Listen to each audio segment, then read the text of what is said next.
இன்றே டவுன்லோட் செய்து உங்கள் ஃபேவரட் ஷோக்களை என்ஜாய் பண்ணுங்க. ஹலோ ஹலோ டேய் கபிலா, என்னடா இது? ரித்திகா அவங்க தனியா நிக்க வச்சுட்டு நீ யார்கிட்ட போன்ல பேசிட்டு இருக்க? அது என் ஃப்ரெண்டுக்கா. யாரு? ப்ரூஸ்லியா? அக்கா, ப்ரூஸ்லி பேரை கரெக்டா சொல்றாங்க. நம்ம பேசுனதை கேட்டுட்டாங்களோ? எதுக்கும் சமாளிப்போம். டேய் சொல்லுடா, ப்ரூஸ்லி தானே? ஆமாக்கா, ப்ரூஸ்லி தான். என் ஃப்ரெண்டு தான், சிங்கப்பூர்ல இருக்கா. மேரேஜுக்கு விஷ் பண்ண கால் பண்ணிருந்தான். ஃப்ரெண்டா? ஆனா போன்ல ஏதோ டென்ஷனா பேசிட்டு இருந்த மாதிரி இருந்துச்சு. அதுவா, அவனால நீ கல்யாணத்துக்கு வர முடியாதா? அதனால நானும் ரித்திகாவும் நெக்ஸ்ட் வீக்கே சிங்கப்பூருக்கு வரணுமா? எனக்கா நிறைய ஏற்பாடெல்லாம் பண்ணி வச்சுட்டானா. அதான் எப்படி என்னால வர முடியும்னு டென்ஷன் அவன்கிட்ட திட்டிட்டு இருந்தேன். ஏன்க்கா, என்னாச்சு? ஒண்ணு இல்லடா. என்னோட ஃப்ரெண்டு ப்ரூஸ்லியா உங்களுக்கு எப்படி தெரியும்? இல்லடா, நான் சொன்னது வேற ப்ரூஸ்லிய பத்தி. அது யாருக்கா? நான் சொன்ன ப்ரூஸ்லி இருக்கானே, அவன் ஒரு பெரிய மாஃபியா கேங்க சேர்ந்தவன்டா. அவன் ஒரு ஸ்மக்லர். பணத்துக்காக என்ன வேணாலும் பண்றவன். போலீஸோட வாண்டட் லிஸ்ட்ல இருக்கிறவன். அதான் ஒருவேளை அவனுக்கும் உனக்கும் ஏதாவது. ஐயோ அக்கா, என்னக்கா, என்ன போய் அதுவும் மாஃபியா? அக்கா, நான் சின்ன சின்ன தப்பு பண்ணிருக்கேன் தான், அதெல்லாம் நான் இல்லன்னு சொல்லவே இல்லை. ஆனா அதுக்கு மாஃபியா அளவுக்குலாம் இல்ல.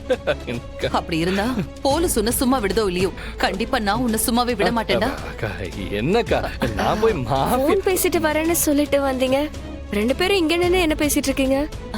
அது ஒண்ணு இல்ல ரித்திகா, அங்க உன்னை தனியா நிக்க வச்சுட்டு வந்து இங்க அவன் போன் பேசிட்டு இருக்கானேன்னு திட்டிட்டு இருந்தேன். என் காதுக்கு ஸ்மக்லிங்னு சொன்னதா கேட்டுச்சு. அதுவா? அது இவன் புதுசா ஒரு மொபைல் வாங்கியிருக்கான், அதுக்கு பில் வாங்காம வந்துட்டான். அதான் இதெல்லாம் ரொம்ப தப்பு, கிட்டத்தட்ட இது ஸ்மக்லிங் மாதிரி தான்னு சொல்லிட்டு இருந்தேன். சரி சரி, இன்னும் எதுக்கு இங்கே நின்னு பேசிக்கிட்டு? அங்க போங்க, எல்லாரும் வெயிட் பண்ணிட்டு இருக்காங்க. அயலிங்கிறது நீ உன் குடும்பத்துக்காக போடுற வேஷம். ஏடிதான் உன்னோட ஒரிஜினல். அதை நீ எப்பவும் மறந்துடக்கூடாது. கம் ஆன் ஏடி, டோன்ட் கிவ் அப். நான் அப்புறம் உனக்கு கால் பண்றேன். ஓகே? Okay sir. ஐலி, உன்னால முடியலன்னா விட்டுரு. இந்த தடவை நான் பாத்துக்கிறேன்.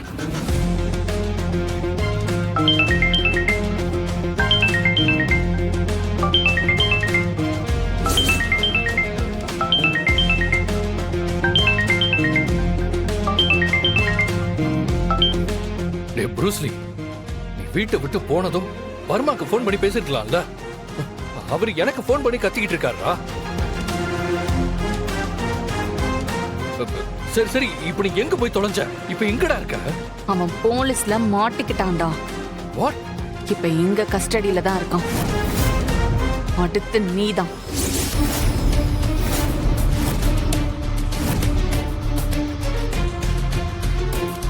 சூப்பர் ஐலி, உன்கிட்ட இருந்து நான் இதைத்தான் எதிர்பார்த்தேன்.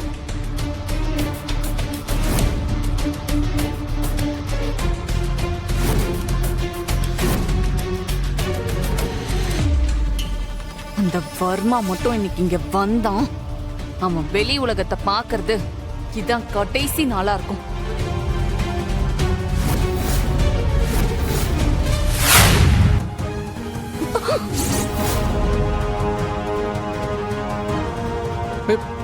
ரித்திகா, என்ன பண்ணிட்டு இருக்க? எதுக்கு இப்ப அவங்க கையில இருந்து போன் வாங்க? இவளை பத்தி உங்களுக்கு தெரியாது. நல்லவ மாதிரி முகத்தை வச்சுக்கிட்டு எல்லாரையும் நல்லா ஏமாத்திடுவா. இப்ப எதுக்கு நீ சம்மதம் இல்லாம பேசிட்டு இருக்க? அவங்க போன்ல சார்ஜ் இல்லன்னு தானே கேட்டாங்க. இதுல என்ன இருக்கு? அப்படியா? எங்க உன் போனை கொடு. போனை கொடுன்னு சொன்ன.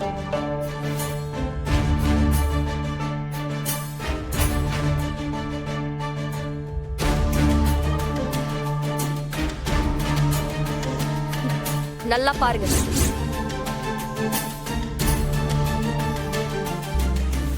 பாத்தீங்களா, 70% சார்ஜ் இருக்கு. அப்புறம் எதுக்கு உங்க போனை வாங்கி பேசணும்?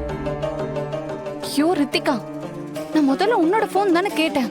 நீ இல்லன்னு சொன்னதுனால தானே நான் அவர் போனை வாங்கினேன். அது சரி, அப்படியே வச்சுக்கலாம்.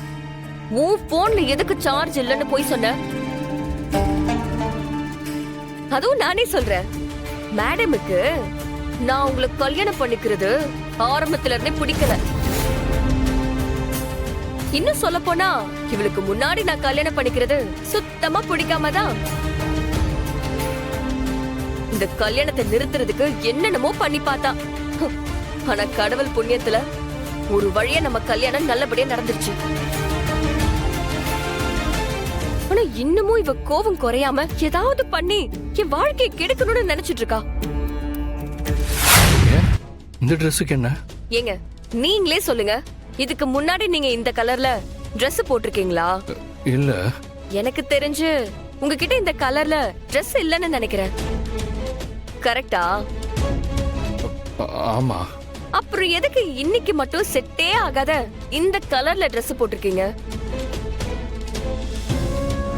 எதுக்காக இந்த Dress எடுத்தீங்க?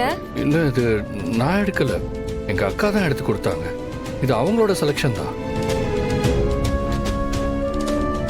நினைச்சேன், Dress விஷயத்துல கூடவா இப்படி கண்ட்ரோல் பண்ணுவாங்க? இதுக்கு கூட சுதந்திரம் இல்லையா?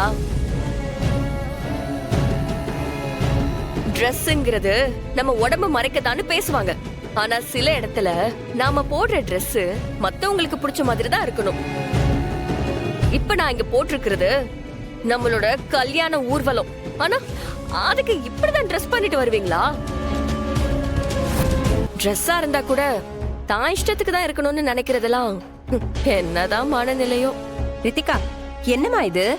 பெரியவங்கள இப்படி எல்லாம் சொல்லக்கூடாது. இந்திராணி என்ன பண்ணாலும் அது என் மகனோட நல்லதுக்காக தான் இருக்கும். ஆமா அண்ணி, எங்க அக்கா ஒரு ஹிட்லர். அவங்க காதுல மட்டும் நீங்க இப்படி எல்லாம் பேசுறது விழுந்துச்சு, அவ்வளவுதான். இன்னைக்கு இங்க ஒரு பிரளயமே நடந்திருக்கும். சரி சரி, அது இதுன்னு பேசிட்டு இருக்காம சீக்கிரமா வாங்க. ரித்திகா, இன்னைக்கு தானே கல்யாணம் முடிஞ்சிருக்கு, அதுக்குள்ள இதெல்லாம் வேண்டாம். கொஞ்சம் அடக்கியே வாசி, பின்னாடி பாத்துக்கலாம். அதெல்லாம் எனக்கு தெரியும், நீங்க போங்க, நான் பாத்துக்கிறேன். திமிரு பிடிச்சவ, உன் சட்டத்துக்கெல்லாம் அடங்குற ஆள் நான் இல்ல. கூடிய சீக்கிரமே உன்னோட கண்ட்ரோல்ல இருக்கிற அந்த வீட்டை ஏன் கண்ட்ரோலுக்கு கொண்டு வந்து இப்போ நீ சொல்ற எல்லாத்தையும் வேத வாக்குன்னு கேட்டுட்டு இருக்கிற அந்த வீட்டுல இருக்கிற எல்லாரையும் என் பேச்ச கேட்க வைக்கிறனா இல்லையான்னு மட்டும் பாரு. என்னங்க இது, ட்ரெஸ் எல்லாம் இவ்ளோ கசங்கி இருக்கு? இல்ல, நான் பாத்துக்கிறேன். ஏன் மூஞ்சி எப்ப பாரு இப்படி வச்சிருக்கீங்க? கொஞ்சம் சிரிங்களே. நல்லா சிரிக்க வேண்டியதானே? கபிலா, ரெடி ஆயிட்டியா? அறிவில்ல, இப்படிதான் ரெண்டு பேரும் பேசிட்டு இருக்கும்போது வந்து டிஸ்டர்ப் பண்ணுவாங்களா? கொஞ்சம் கூட காமன் சென்ஸே இல்லாத ஜென்மங்க. ஏய், யார்கிட்ட பேசிட்டு இருக்க?